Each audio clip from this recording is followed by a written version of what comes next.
Good morning students. आज हम करेंगे आपका ग्लोबलाइजेशन। तो ये जो ग्लोबलाइजेशन है means integrating the economy of a country with the economies of other countries under condition of a free flow of trade and capital movement of a person across borders. कि इसमें जो है आपका globalisation में जैसे आपका जो एक्सपोर्ट और इम्पोर्ट है, ठीक है, उससे है ये रिलेटेड कि आपका जब एक्सपोर्ट और इंपोर्ट होता है अपने दूसरी कंट्री के साथ, जब भी आपका ट्रेड होएगा, ठीक है, तो आपका इसको ग्लोबलाइजेशन बोला जाता है। ठीक है, free flow of trade and capital and a movement of the persons across borders. ठीक है, अब इसमें जो है ग्लोबलाइजेशन जो है main components globalisation of Indian economy as are an as under. First है increase in equity limit of foreign investment, की जो है इन्वेस्टमेंट की, फॉरेन इन्वेस्टमेंट की जो लिमिट है उसको क्या कर दिया गया, इंक्रीज कर दिया गया। ठीक है, एंड नेक्स्ट है पार्शियल कन्वर्टिबिलिटी की, जैसे जो है to achieve the objective of globalisation partial convertibility of Indian rupee was allowed.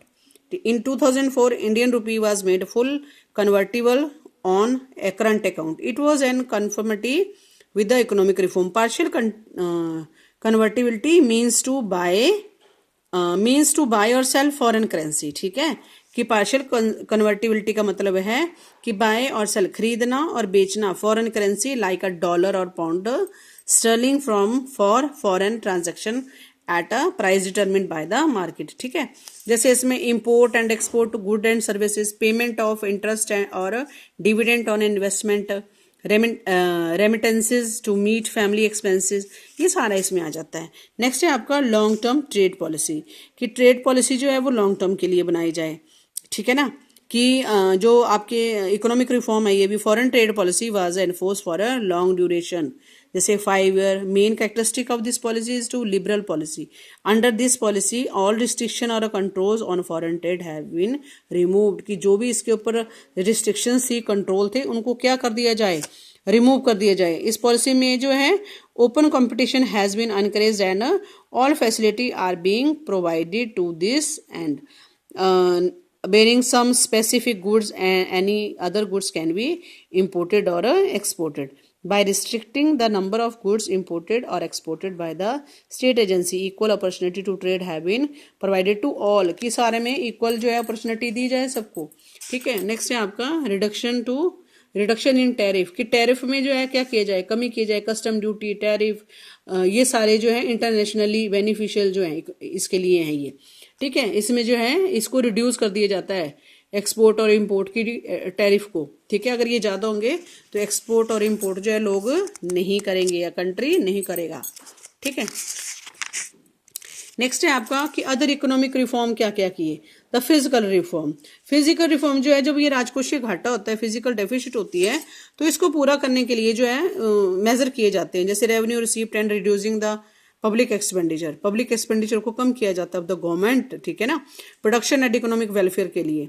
ठीक है, तो इसके द्वारा भी क्या किया जाता है, आपके हमारे जो है फिजिकल रिफॉर्म किए जाते हैं, जैसे टैक्सेशन सिस्टम है, प्रॉफिट ऑफ फॉरेन कंपनीज है, कस्टम ड्यूटीज हैं, आपकी सब्सिडीज हैं, वर्क डाउन है, एक्सपेंडिचर जो है गवर्नमेंट के उसको कम किया जाता है, गुड्स एंड सर्विसेज जीएसटी जैसे लगाया गया है।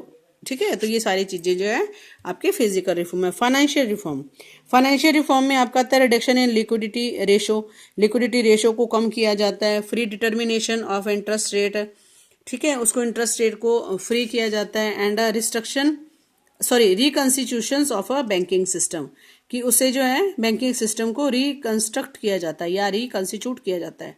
मोर फ्रीडम टू बैंक को पूरी फ्रीडम दी जाती है कि वो अपने हिसाब से जो है उसको जैसा सही लगता है वो वैसे जो है अपनी कोई भी काम जो है वो कर सकता है। ठीक है, एंड अब जो है एलपीजी का पूरा बताया हुआ है। एलपीजी क्या, आपकी लिबरलाइजेशन, प्राइवेटाइजेशन और ग्लोबलाइजेशन है। ठीक है, तो इसमें जो है ये पॉलिसी जो है इसके पॉजिटिव इम्पैक्ट जो है वो क्या है इकोनॉमी में। ठीक है, फर्स्ट है आपका वाइब्रेंट इकोनॉमी, कि इकोनॉमी आपकी कैसी हो जाती है, वाइब्रेंट हो जाती है, क्लोज्ड इकोनॉमी नहीं रहती है, या आपकी जो मतलब एक स्थिर इकोनॉमी होती है जिसमें कोई चेंज नहीं आते हैं। ठीक है, वो इकोनॉमी जो है वो नहीं रहती है। जैसे आपकी ग्लोबलाइजेशन, प्राइवेटाइजेशन और लिबरलाइजेशन होती है, इसके रिजल्ट से जो है जो आपके ग्रोथ रेट है, जीडीपी है, वो भी क्या होता है, इंक्रीज होता है। ठीक है, एंड नेक्स्ट है आपका स्टिमुलेंट ऑफ इंडस्ट्रियल प्रोडक्शन, कि इंडस्ट्रियल प्रोडक्शन को, एलपीजी जो है इंडस्ट्रियल प्रोडक्शन को भी इंक्रीज करती है, क्योंकि उनके ऊपर से जो है प्राइवेटाइजेशन या आपकी लिबरलाइजेशन या आपकी ग्लोबलाइजेशन हो जाती है। ठीक है, तो ये पॉलिसी जो है इंक्रीज करती है आपके इंडस्ट्रियल प्रोडक्शन को। A check on physical deficit, physical deficit का पता चलता है आपकी एलपीजी से।